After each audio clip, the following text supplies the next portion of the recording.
It's never easy. My friend, hey, how's it going? It's been way too long since you and I have seen each other. Yes, it has. And I am joining you from Stanton, Virginia, which I just did a filming thing at the Frontier Culture Museum. So I could not make it back home in time to do this. So I called upon my good friend Misty Fur to let me do the Zoom from her place. So, Oh, wow. Well, tell Misty we all said collectively thank you, and we really appreciate taking the time to be here. I know you're a busy, busy, busy guy, and under the circumstances, being able to talk to our little reading group means a lot. So thank you very much for being here. no problem.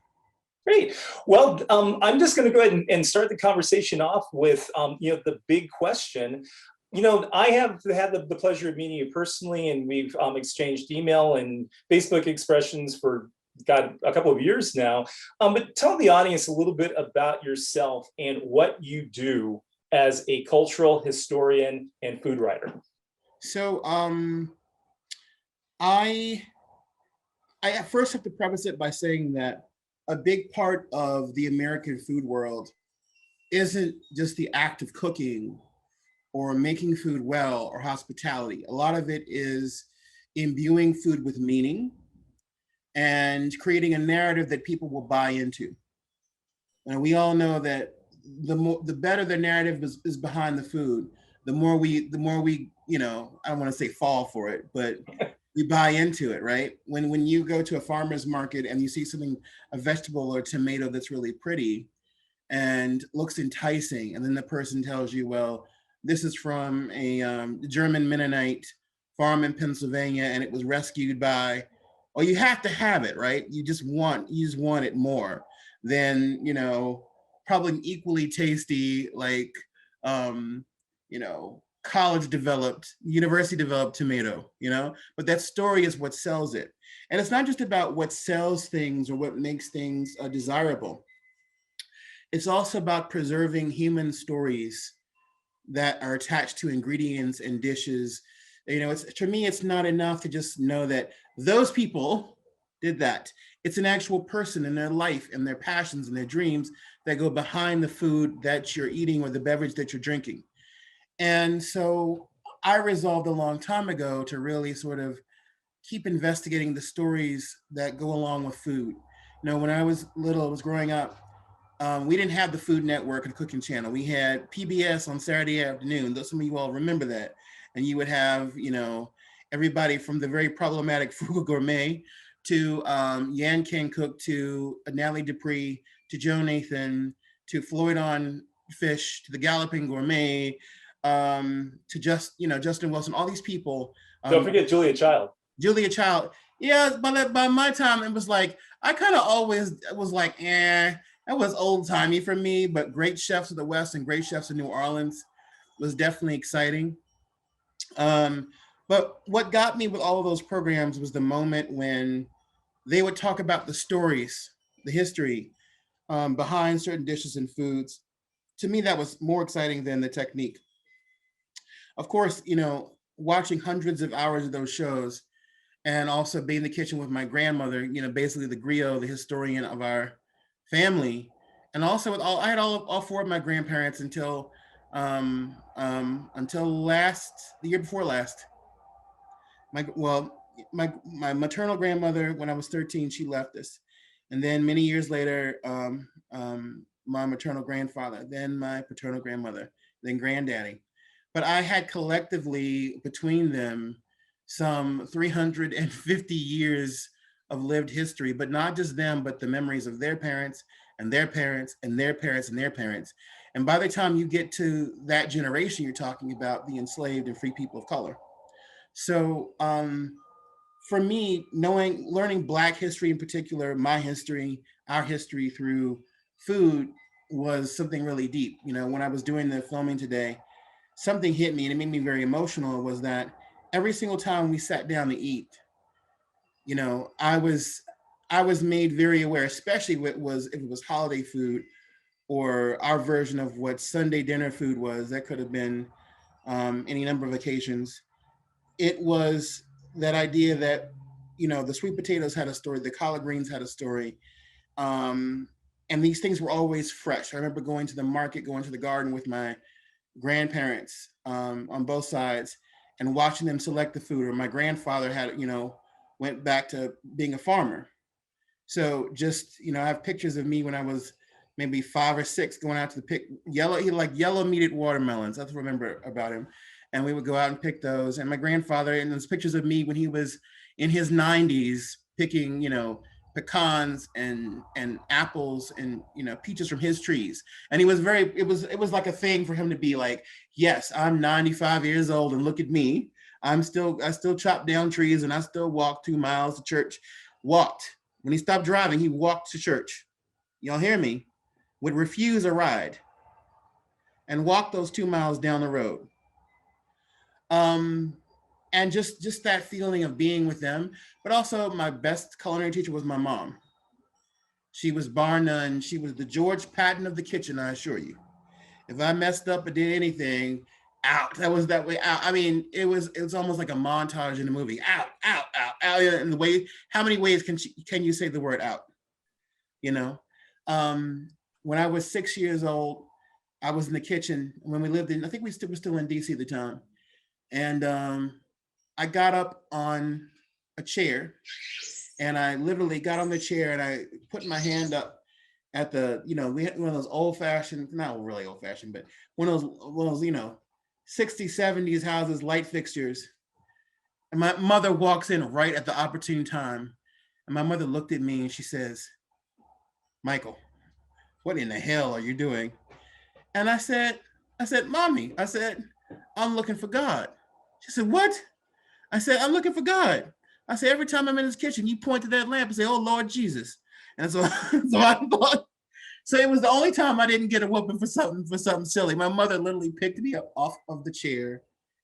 And it was a really sweet moment. She kind of like hugged me and said, don't do that again, please.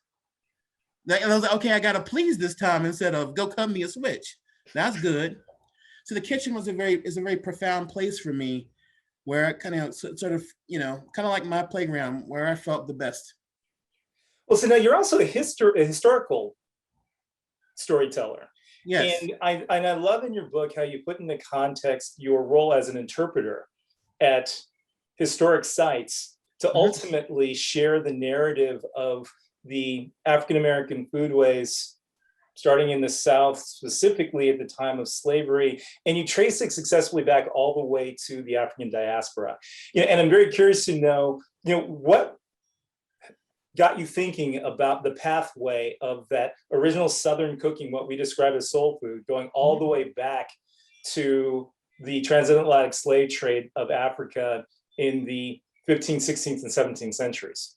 So the first thing I should probably say is that my family, before I came along, lived in East Africa. And my grandfather, blessed memory, lived in Liberia, Ethiopia, Kenya, and Tanzania. So I was surrounded by, particularly in that era, born in 77. So I was just beyond Black Power.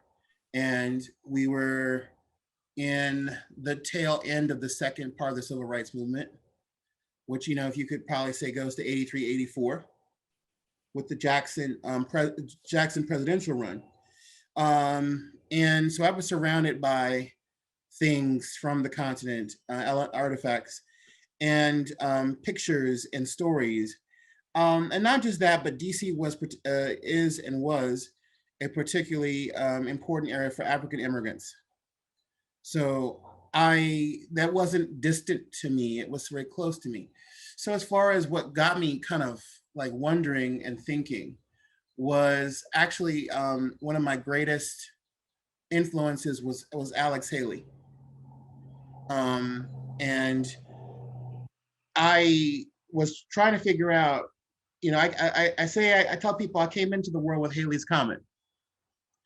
And I was trying to figure out how I could be like that, how I could find my own story and have that same kind of like route. Because when you grow up and you're learning how other people become Americans, and here you are on the outskirts of that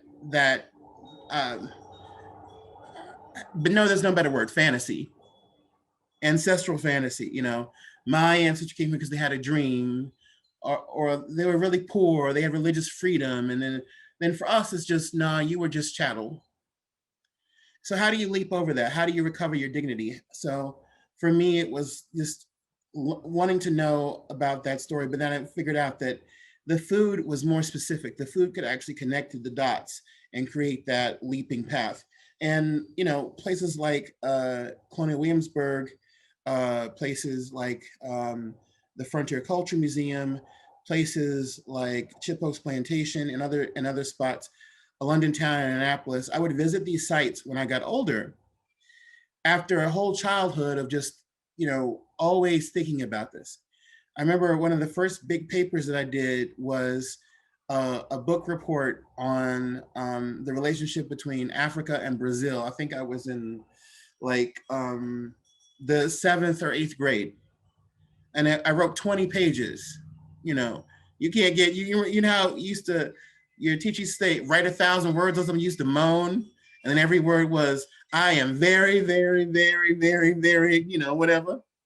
And here I was like going deep on this because my grandfather gave me a book by Gilberto Freire, and it was called The Masters and the Slaves. And the translation in Brazilian Portuguese was The Big House and the Shanties. And in that, the father of Brazilian sociology has a whole chapter on enslaved Africans. And he boldly says something that you really can get out of American scholars, which is, if it wasn't for Africa, there'd be no Brazilian food. It was their hands that took the indigenous ingredients, many things brought from Africa, and Portuguese cuisine, and made it into Brazilian food. And not to mention the fact that the Brazilian food was connected to the traditional African religions that were brought to Brazil. So when I read that, like, I was like, wow. I mean, remember, I'm in 7th, 8th grade. So it's difficult for me I don't have any sort of like community to process this, because I'm a middle schooler. Middle schoolers ain't thinking about that. And I was surrounded by adults, and I grew up in a very, household where I was the only kid. So grown folks was talking, they wasn't talking to me. So I'm sitting there with all of this stuff, right, for many years. And when I was so thrilled when I was mature and I was able to travel and see these different living history sites, and then more and more I asked the question, well, where's the African part? Where's the part about enslaved people? Where are the free people of color? And I was telling somebody today that I started by finding the holes in everybody's story. Where are the niche elements? Like what's missing here? And then you put that together, and then you say, okay, how do someone says to you, well, you can't just say it, you have to prove it. Okay, great. So I'll go to academic conferences and I'll do trial and error, and I'll make a lot of mistakes. And then you have to learn to love your mistakes. You can't just say, okay, I want to only be right. And then you have to listen to multiple opinions and then decipher the truth. So that's what took me 20 some years to do that. I hate the fact that I don't have another 10 centuries to figure this all out. And then go, hey, you know what? After 1,000 years, I got it. I'm good. I'm ready to go out now. I'm ready for my vacation. That's not how life works. But for me, it's also listening to the elders. You go traveling the South, going to West Africa, and you just sit and listen. You just hear. You listen and you hear, right? Those are two different skills. We think that the same thing, they are not. So that's what I do. And then it's tasting the food and just like asking people the question, why do you like this? Where did you learn this from? Who taught you? What does this make you think of? Notice that almost none of those questions are, how much of this do you put in? What's the technique? It's always and you watch their hands, right? Because these are the most important utensils in your kitchen, are your 10 digits and your palms. And you watch the hands, not their face. And so that's how you get it. That's how you get the education. And then I think one of the biggest things for me is going outside of my culture and bubble. I've always had that going on. So I grew up in a very diverse community. And so everybody's grandparents, when I was growing up, were close to the home. There was no such thing as somebody, living somewhere else. So You were able to walk into somebody's home that was, a schoolmate with, and have that contact with Papa, with Yaya, with Zadie, with Bubby, with Nana, and have that engagement. And even if they didn't speak, we didn't speak the same language, they were happy to have somebody do the dishes. Now, mind you, if my mother found out that I did dishes at somebody else's house when I sure as hell didn't do on my own, that would have been my end of my life. But it's cool, Misty. It's cool to have that moment where you're learning how to cook things from other people across cultures, and you're finding out how you differ and how similar you are, how you differ from them, but how similar you are with them. So at what point did you decide to get the 23andMe test and start using the science of genealogy and genetics to directly trace your lineage back to Africa? Years. In fact, there was in DC a journalist named, he's still around, Sam Ford. I don't know how old Sam Ford is now, but he must have been a young fella, some 30 years ago. And I remember when African Ancestry first started, he did this report on the news, and I just had to watch it. And he found out that he was Yoruba. And not only Yoruba, but it was like, back then it was very specific. And it was like, well, we can show you where we found the sample. And the sample was like Abeokuta or Shogbo, one of those towns. And Sam Ford was amazing because he did this report on how his family was part Cherokee, but not only were they part Cherokee, but they were enslaved people who were enslaved by the Cherokee Nation. So he has these amazing reports. I don't know, I got to write Sam Ford or talk to him because he's still local. I got to tell him thank you, because it gave me the awareness that I could do this. And so for me, 23andMe, Ancestry, African Ancestry, there's probably 3 other services and testing as many relatives in my direct line as I could. And also, so you ask the question, well, how do you know that's accurate? How do I know this is really, what I should get? And it's not about, I got to tell you, it's not about the pie chart. It's about finding those direct matches, using GEDmatch. It's also historical context. Does it make sense for someone of that background to be brought to a certain place? Also, the stories in your family. Does it line up? Does it make sense? So for me, the fine-tooth comb has been going over those services. And in the book, I talk to African Americans and people of African descent, and I go, look, you have to kind of do all of this and come to your own conclusion. I despair of people who are just like, well, we're all related anyway. We're all from Africa, aren't we? That's not the damn point. That's not what we're looking for. That's not why you have all these African Americans, Afro-Caribbeans, Afro-Brazilians, other folks who are on these sites. We're there because we're looking for something that is missing from us. And we're also looking to verify family we lost during slavery. And we're also there because we've always known that we are more than just one part of us is from Africa, the other parts are from other parts of the world. Are those stories, are those narratives true? And so that's what's powerful for me. And you go through that with a fine-tooth comb and you figure out, okay, so all these parts match up. The history matches up, the genetic stuff matches up. For some people, it's not the way to go. And I get that. That's their choice. But for me, I'm overwhelmingly happy with the fact that I chose to use those methods as tools to figure out my way back to my roots. Please, everyone, if you have questions for Michael on his book or about his career in cooking, please don't hesitate to put them in the chat, and I will release your microphone, allow you to ask your question online.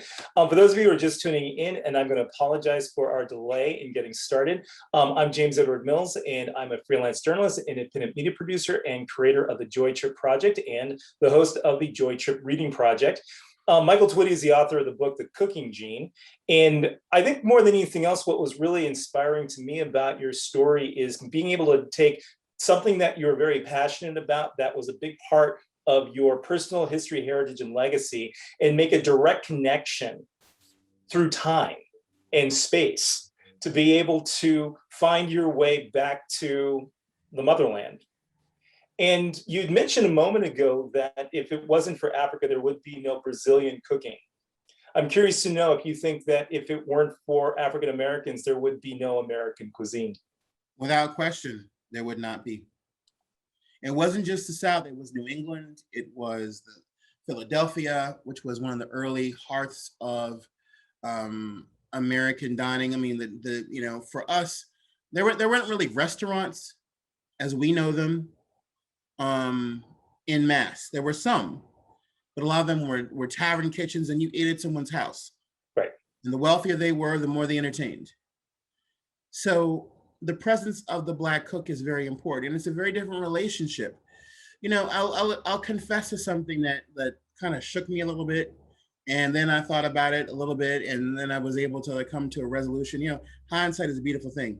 So I did this program with Andrew Zimmern and others in California, and I was talking about these building block peoples of American food, and someone called out, well, Irish folks, and they were like really, and I was like, yes, there were a lot of Irish women who were cooks, that's for certain, but food did not play the same role in their culture that it did in ours. It wasn't the same. Yes, they were there, but the influence, they were the only culture that came in on a famine. And the foodways were very depleted by the fact that the British had a colonial presence in Ireland. And so you go to Ireland today and all this fabulous food, right? The salmon, the seafood, and vegetables from the land and all this stuff. But the Irish diet was very plain. It was very hard scrabble for most people. And of course, it was centered around the lumper potato, which is almost killed the entire population with a very, very strong few. And those who were able to got out of Ireland as fast as they could. So I say that because not all cooks become culinary creatives with influence. But the difference between that group and, say, for example, Italian Americans who come much later to the story. They've always been Italian Americans in American history. Italian Americans didn't just show up, at Ellis Island. But when you had a population en masse from Southern Italy that had a very specific relationship to food that comes into an already established culinary landscape of New York or Philadelphia or Buffalo or other cities they went to, that's another kind of relationship with food. For African Americans across the board, people forget that we were some of the cooks in the Civil War. Many of them, we ran to the Union line and became that cook. We went out west and became cooks. We were cooks on the cattle trail from Texas up into the mountains. We were Buffalo soldiers that were cooks. We were Pullman porters and Pullman folks that were cooks. We were Black bakers in the colonial period in Rhode Island that were masters of pastries and other crafts. We were the ones who did the turtle dinners in Providence and in Boston. We were Samuel Francis, a mixed, a free person of color whose daughter saved George Washington's life at his tavern. We were catering families and dynasties in Cincinnati, in Philadelphia, in New York, and in Baltimore. We were not just, enslaved cooks on plantations. We were also free people of color who had full-on obituaries in antebellum newspapers because we were the best cooks around. We were not just secondary. We were not tertiary. There's literally a line in a book written by a woman who has kind of a lost cause vision of slavery. And it's a conversation, and you can tell by context, the conversation is with a Black caterer. And basically it comes down to the message you get from it is that back in that time period, if you didn't have a Black caterer or a Black cook for your wedding, for your funeral, for your big event, for your party, you didn't have the best. And that's an incredible story that I think is especially inspiring to a lot of young Black folks today who want to go into the culinary field. The idea that we weren't just soul food. We were fine French dining, Pierre Frenet and Jacques Pepin both said when they came to America in the 50s, those kitchens, the best French kitchens, were staffed by African-American chefs and cooks, you know. Not only do these people, you know, change the professional world, you know, what I'm writing right now, my book is Kosher Soul, and I'm talking about how African-American women in the South changed, you know, American Jewish food in the South by making a fusion of deep Southern and Ashkenazi Jewish cooking. Incredible and unparalleled. And then, of course, because we were in a very strange social strata, no matter where we went, our foodways is mixed with everybody's foodways the way nobody else is. Like from the very beginning, it was Native and Africans cooking and working together. And then, of course, when Chinese communities were side by side Black communities, you have Yakamain and other fusions from Norfolk to Baltimore to New Orleans and beyond, and San Francisco and the Bay Area, where obviously there's contact between Black cooks and everybody else. And you don't really, I have to say this, apart from our Latin American brothers and sisters, you really don't see that kind of constant pairing, you know, with a group. And of course, we're not just talking about people who are African-American, Afro-Latino people, Afro-Caribbean people, and now African immigrants. I mean, the Black presence just keeps on morphing and growing. And I would say that without us, American food as we know it would not be a thing, because we were the catalyst, we were the go-betweens, we were the messengers, and that we brought ingredients, flavors, spices, and ideas to the table made all the difference in the world. So what do you suppose made us forget that? Or perhaps failed to acknowledge it? I mean, how do we get to where we are now, where the presumption is that the only people who cook in this society are the only ones who never did? It's because of the fact that when we were sort of socially emancipated in the civil rights movement, there was a stigma attached to being a cook, being a chef. First of all, the reason why I even use that word cook versus chef is because a lot of Black folks who were culinary professionals above that time will tell you that they were never called chefs. Nobody gave them that respect. You were just the cook, even though you might have been the most knowledgeable person in that kitchen and environment. And so when the opportunity arose, a lot of people, a lot of Black folks who wanted to go in the kitchen were told by their family and community, nah, go be a lawyer, go be a doctor, go be a politician, go do the things that we now have the opportunity to do now that we don't have to just do grunt work. And so those kitchens go from being very Black and brown to very white. And not just white, but now you need a degree to go into that kitchen. Before, all you needed to do was wash the dishes and be the sous chef and kind of integrate yourself into the process of being the head cook. Now you had to go to the Culinary Institute. Now you had to go to other, these other places to be a culinary professional. And then those Black folks who stayed in the industry were often being pigeonholed. Well, you cook some soul food, make some fried chicken for us, whatever. And they're like, wait a minute, but I want to do this kind of cooking, or sushi, or French dining, or haute cuisine. I want to make the plates that sell for $50 and only have like 3 peas on them. That kind of thing. So that's part of the reason why. But we did have a Patrick Kelly. We did have. I think I got the wrong person. Patrick Kelly's a designer, but I'm like sun baked in my brain today. But I know who I'm thinking of, and he used to cook at Tavern on the Green, and was on with Julia Child. So I figured him out real quick. But Patrick Kelly was a designer, not the person I'm thinking of. And so there were these people, these men and women, who hung in there and kept things going. But then, we had a B. Smith, we had a G. Garvin, we had a few people who were making a presence of the Black chef on TV. And I think that's a big thing about it. It's just representation. when you don't see yourself, you know, it's hard to imagine you doing those roles. I mean, I really didn't, you notice that when I talked about those chefs on PBS earlier, I didn't mention very many African-American folk. Like, yeah, Edna Lewis was a guest a couple times on Natalie Dupree. And there were other people that, you know, showed up, but nobody had a show.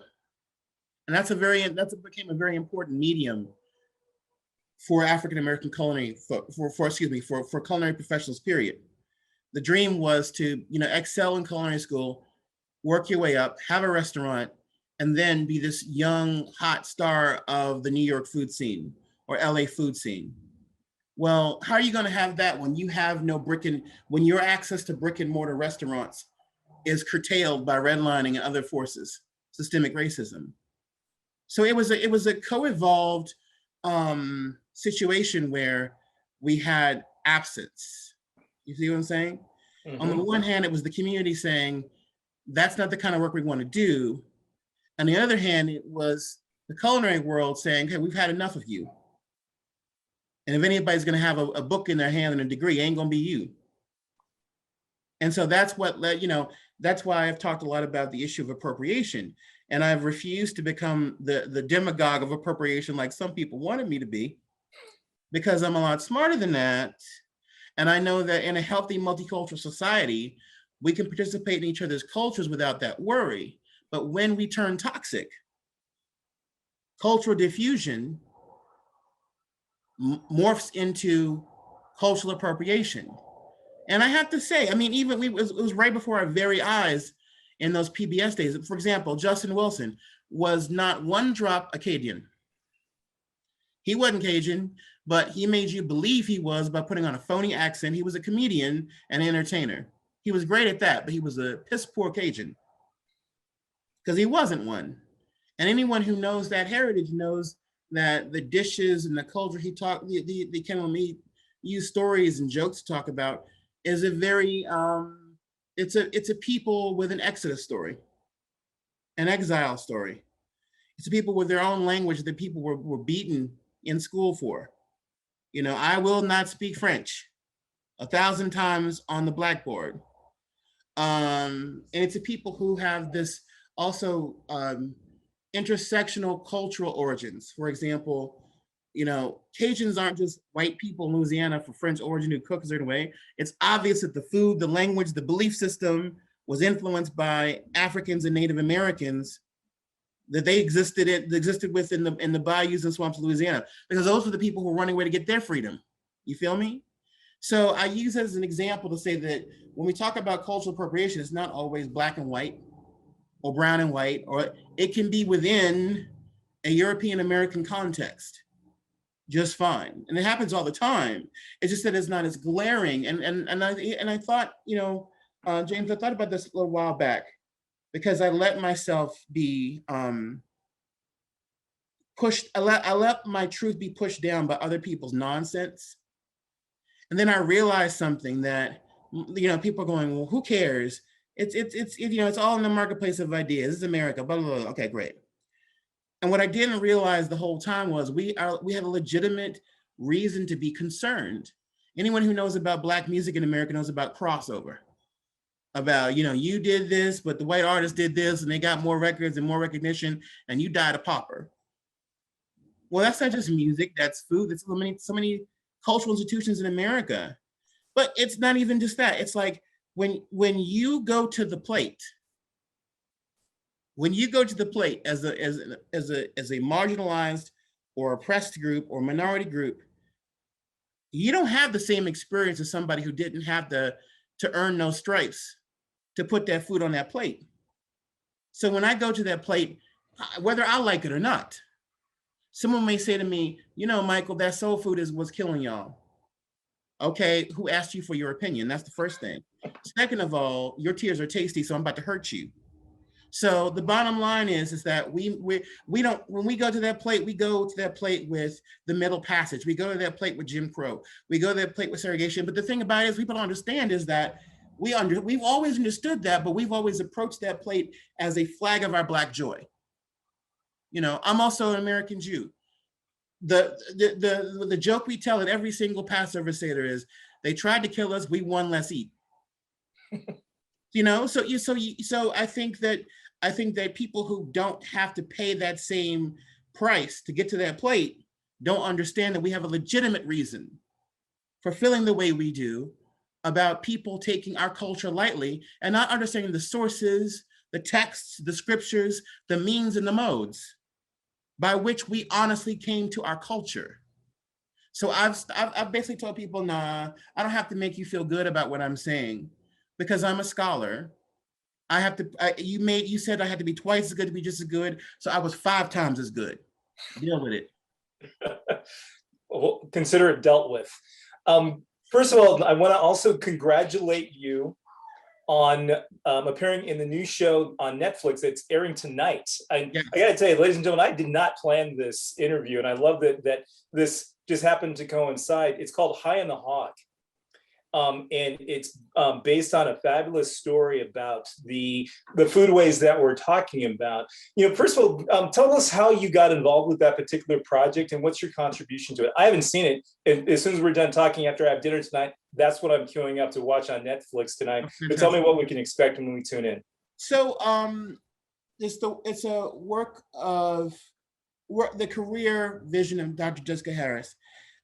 We didn't sit around and say, let's do this program in this certain way. But if you notice, virtually everybody who's a who's who in African American food, and particularly those of us who deal with culture and food, are in this short series.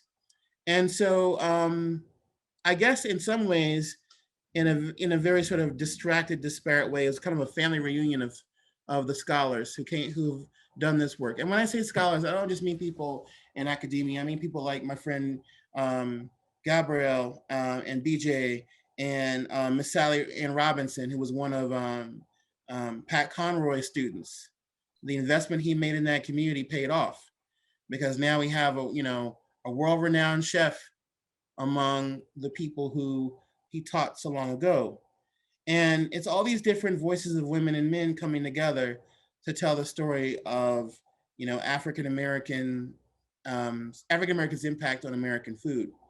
And Stephen Satterfield, who did the amazing work creating his own magazine periodical, talking about global food stories, is the host. And he's a good friend of mine. And so he invited me to be on the program. And I think you'll find Stephen's style and voice and approach to be very engaging in the project. So that's one big thing. Another big thing is that I just was found out yesterday that I am one of 20 plus National Geographic emerging explorers. Which comes with a prize. Thank you very much. Not just acknowledgement, but some coin is good too. But these little building blocks, it's not just about me. I hope to create a legacy for other border crossers, for other bubble bursters. Hard to say after a long day. Yes. Out there, because people always ask me, how do you become a culinary historian? And the bottom line is that there is no program in this.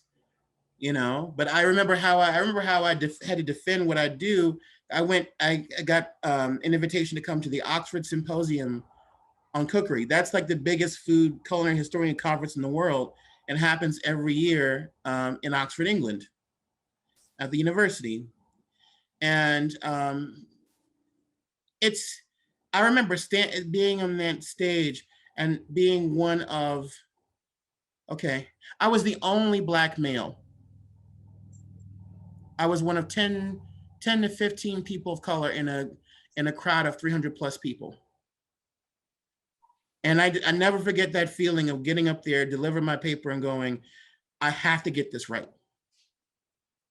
Because I don't want to be the only one here in the future. I have to make a way. I have to make these people see that we have a vision, and I'm talking about my people. I think of the program that year was on smoked, salted, and preserved foods. And I talked about the role of dried fish and salt fish and herring and other things in the early development of African-American, Afro-Caribbean foodways.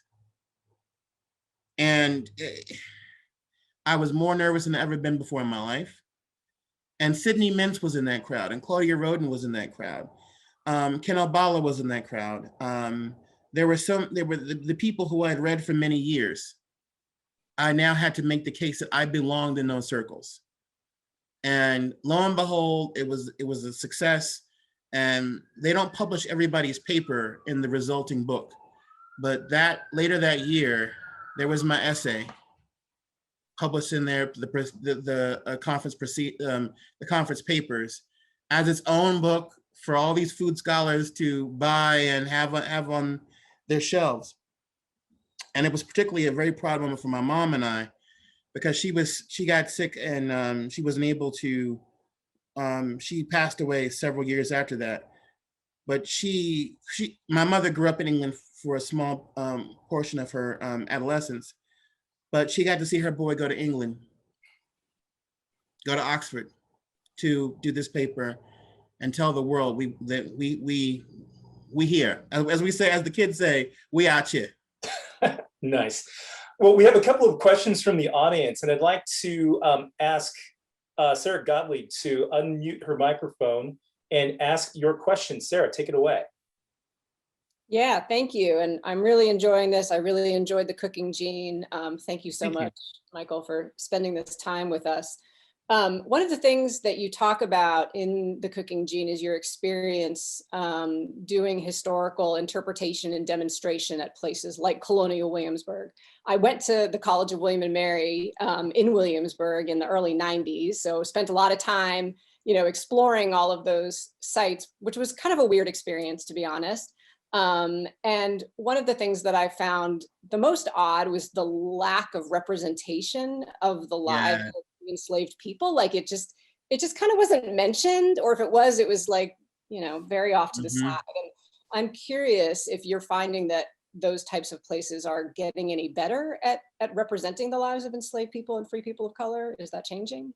So that's a great place to start, because one of the issues is that you have to think about a couple of practical questions. Number one, does this job pay me enough to do this kind of thing?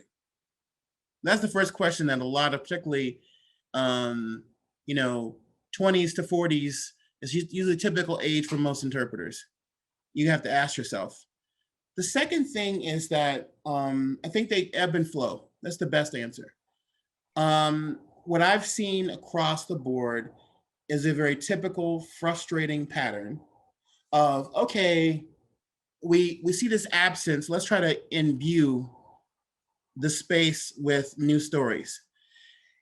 And then unfortunately, a lot of places don't gird their loins in a way, because what they have to do is they have to be ready for the pushback, because it will come. Because there'll always be somebody that says, well, the MO of this place is not to tell, but before people misuse the word woke, they were misusing other words. You get me? It was always this before it was, you're being too politically correct, and before it was something else, or you're too radical. There's always some damn word for why do you want to tell the truth? There's always some word for, do we have to tell women's stories? There's always some word for, if the people aren't abled like the rest of us, then maybe they shouldn't come here. Or the code for homophobia is, this is the family establishment, as if we don't have families. And it's tiring, because you see this cycle where somebody, I'll never forget going to the French Legation Museum in Austin, Texas. It was an early Texas Republic site. And one of my good friends, she did two successful programs back to back. One program was from Tony Tipton Martin, author of the Jemima Code. And it was a fabulous program. She did this she lived in Austin. She was a big part of the Austin community. 100 plus people show up. And I talk, she talks. People from all over Austin come to this thing. It's diverse. The next day I did a barbecue. I think I had some kind of carcass of some kind of animal. And I did this like barbecue on site. They dug a hole, they did the whole thing. We used mesquite and hickory and pecan wood right from the Texas Hill Country. The dinner was sold out. Daniel Vaughn from Texas Barbecue Monthly was there. Yes, they have a guy who was paid to run around and eat Texas barbecue. Don't you want that job? And like, it was a success, but one of the, the ladies, it's always the ladies or the gentlemen, right? At this dinner, whispers in my friend's ear, I think you need to check your priorities. Translation, stop doing all this Black stuff. We're about the people who are descendants of the Texas Republic, and we ain't about them. Remember who pays your bills. Remember, and it's always that. It's always that. And so she left the job within 6 months because she said, nah, I just pulled off, this amazingly successful, amplified on social media event that was, written up by the best, and you still think this is a waste of time. So we have to keep on advocating for broader stories being told. I mean, one of the best places I've ever been was the Tenement Museum, because they are committed to telling the story of the people who are often forgotten about, the people who lived in those tenements, people who were poor, who were hardscrabble, but without them, there wouldn't be an America. And it shows you just how poor they were in a very safe but not well kept old New York tenement building. And these are the stories that we need to hear, not because we don't like success or don't like good stories or wealth or happiness. It's because that is your damn grandfather and grandmother they talking about. These are the things that will be forgotten if we don't tell those stories. And so right now I'm doing an African Virginian garden that will be a permanent part of Colonial Williamsburg's Colonial Nursery. And we're trying to develop a food lab that will spring out of that space so we can document and preserve that early history.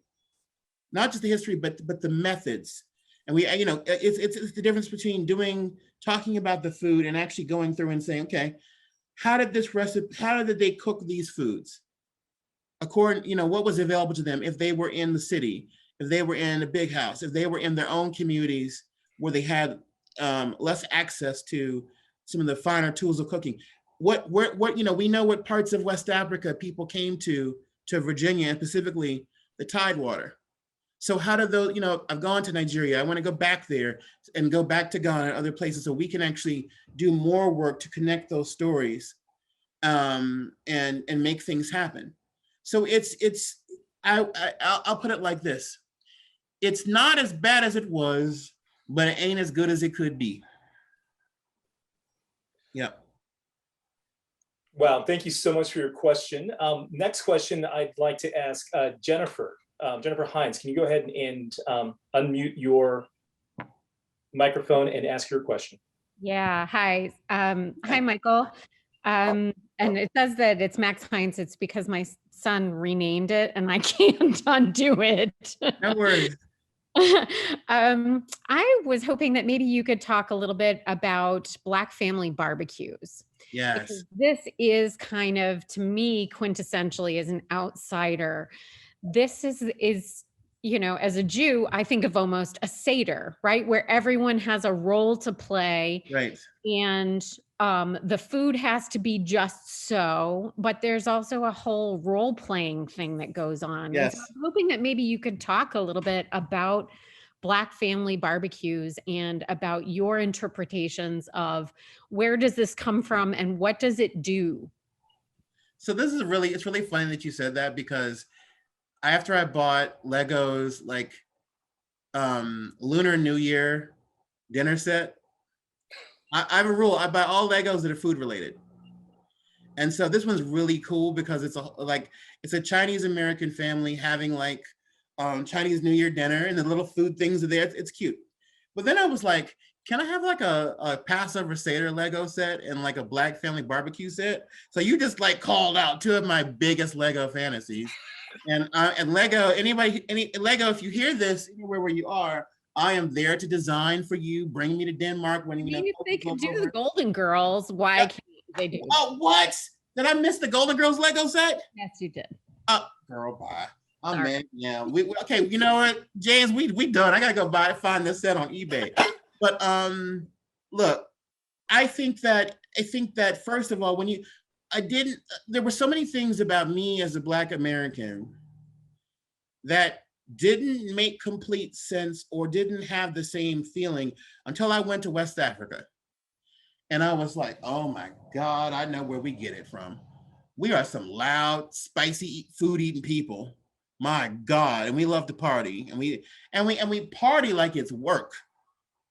You know what I'm saying? And so when you go to West Africa, they have outdoorings, for example, which is when the baby comes into the world and it's brought out, and then there's a huge party. If it's nice, particularly if it's nice weather, there's a huge party and people eat outside, of course, because it's Africa and it's warm. It's what people do.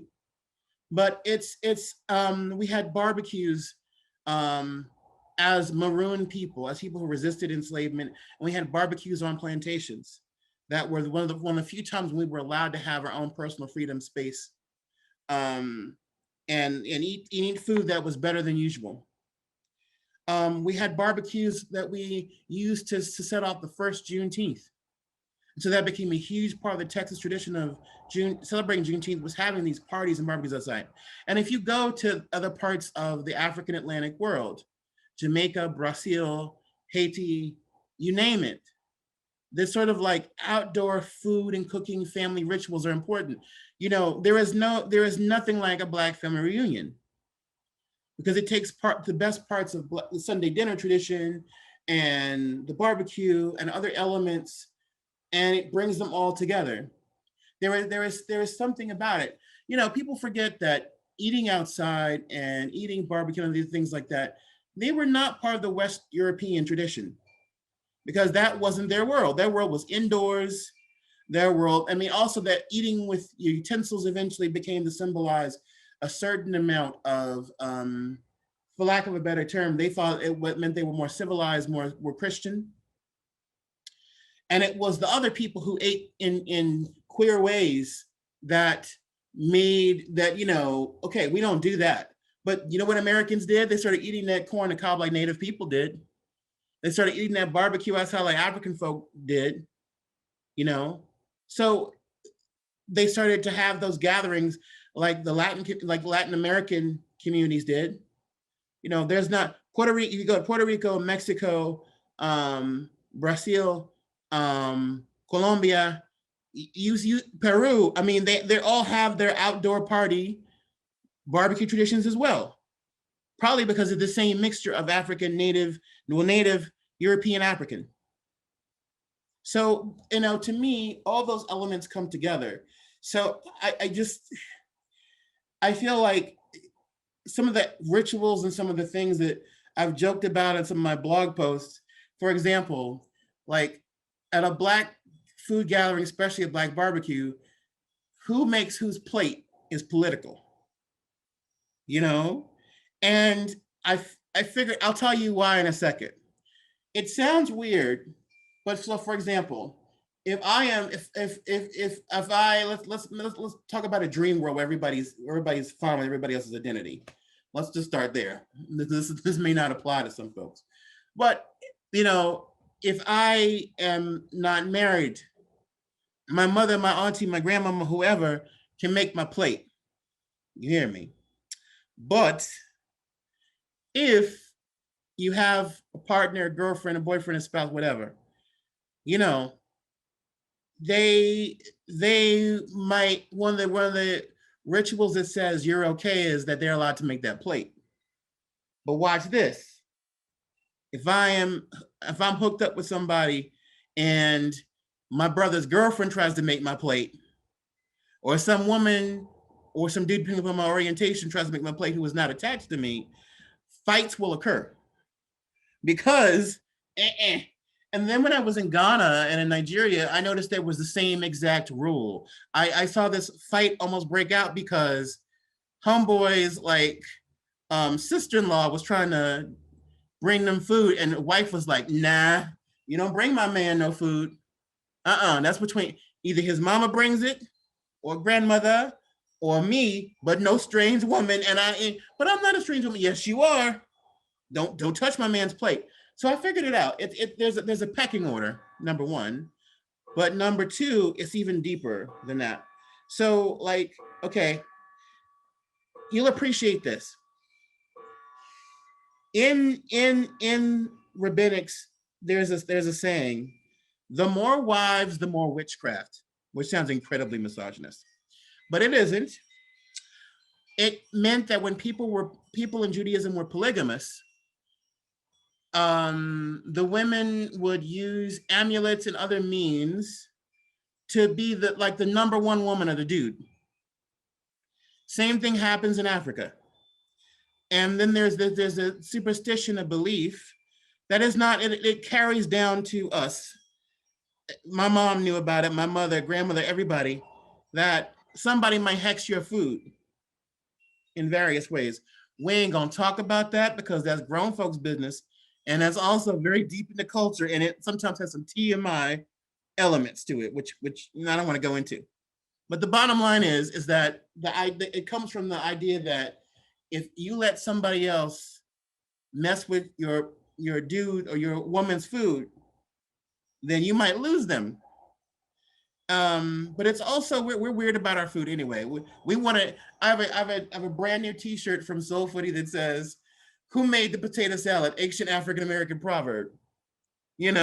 So you may go to a big gathering, even a neighborhood gathering, but who made what and who did what? Everybody's gonna go, who said that? Okay, I'll have some. Or, oh, somebody touched that? I ain't messing with that. That kind of thing. So it's a vibrant part of who we are. I love it. I have to tell you that somebody told me recently their favorite Jewish joke is the guy says, Rabbi, I think my wife is poisoning me. And the rabbi says, send me your wife and I'll talk to her. So the wife goes and talks to him. Then the guy goes back and he says, Rabbi, what do you have to say to me? And the rabbi says, take the poison. I love it. I love it. I love it. I love it. Okay, we are technically over time, but Michael, if you've got a few more minutes, I'd like to have you answer a couple more questions. Are you cool with that? Sure. Great. Next up is Linda Person. Can you go ahead and unmute your? Sure. There she is. I'm involved with the kids reading program this summer, as well as a gardening, and I'm looking for some do you have any kids books that cover some of the things in your book? So a couple of years ago, oh my gosh, James, I'm gonna have to make a little list and get it to you, because there was a book. Tea Cakes for Tosh. Cakes for Tosh. And the lady who wrote it, it's a beautiful little kids book, and it's about aging and about the relationship between grandparents and grandchildren. And it's about a grandmother who makes tea cakes, which is a traditional Southern treat. It's like a cookie and a biscuit had a kid. And it's the grandmother makes the tea cakes for Tosh, little black boy with Kelly Starling Lyons. That's it. Thank you. And little black boy with cornrows. He makes these tea cakes with his grandmother, and she tells him the story of their family going back to slavery and beyond. And it was real. I was excited to be a part of it because she saw some images on my blog, and she was like, "Wow, can I, get some details?" I said, "Sure, fine, that's great." And it's really cool because it reminds me a lot of my experience with my own grandmother, telling me the story of her ancestors. And there's a book about I think there's a book about Sunday dinner. I mean, or maybe just about the little girl going to church, but talks a lot about Sunday dinner and helping mom out and everything else. So there's a number of books out there that I think, tell parts of the story. We have books that talk about Black hair, and we have books that talk about language and the beauty of our diversity of skin color, et cetera. So I'm gonna go on a hunt because I think that you're not the first person to ask me. And I know there's at least a dozen titles out there, but they don't often get as much publicity. But I would like to make sure that, you know, folks like yourself have access to that so that when libraries go to buy books, when, you know, reading groups assemble, they can access the kind of information that I think will be great for a diverse audience. And other writers of other backgrounds are beginning to tell those stories as well in culturally appropriate and accessible ways. And the last question I'm going to ask Stephanie Bradford. Stephanie, ask your question, please. Certainly. Excuse me, I'm closing a door. We got thunderstorms here. Sure. Thank you for your time. I am curious about, is there a single ingredient that you think is the tie or the path, or at least one step on the path, that every American should know about to understand where so much of our food came from? And we should know how to cook it too. So I would say either rice or okra.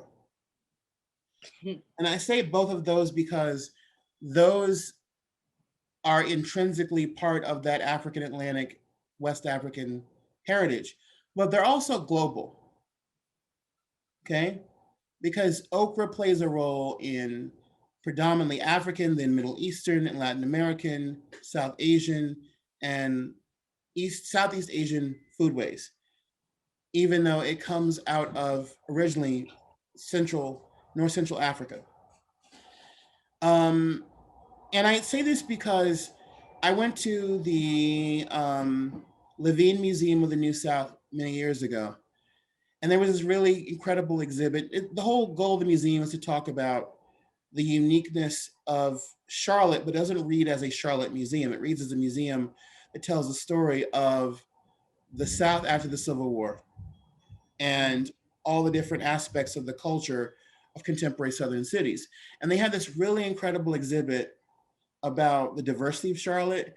And there was this little corner that they had for like workshops when they bring the community in. It was about hot sauce.